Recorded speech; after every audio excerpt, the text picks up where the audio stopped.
नेपाली जनताले बाहेक कसैको चन्दा कसैको जुठो पिरो नखाने बाचा गरेर हिँडेको पार्टी विदेशीको इशारामा होइन, कसैको इशारामा चल्दैन, कसैको जुठो खाँदैन, कसैको जुठो चाहिएको छैन।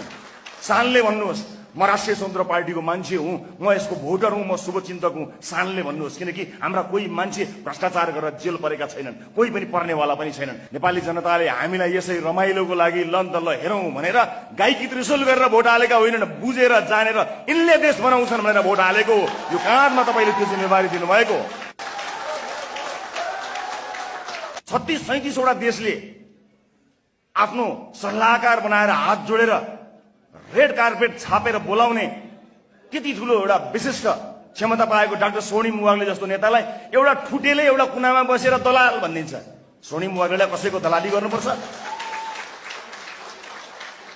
2 साग खानका लागि शिशिर खनाललाई कसैको दलाली गर्नुपर्छ?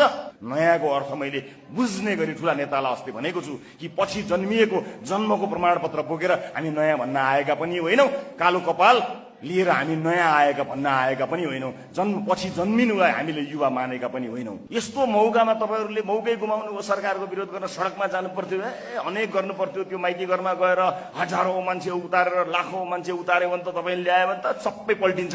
आउनुहोस् न आउनुहोस् भनेर मलाई साइकलमा ट्युबमा चाहिँ बच्चामा हामीले पम्प हाल्थ्यौँ, त्यसरी पम्प हाल्नेहरू पनि कमी छैन।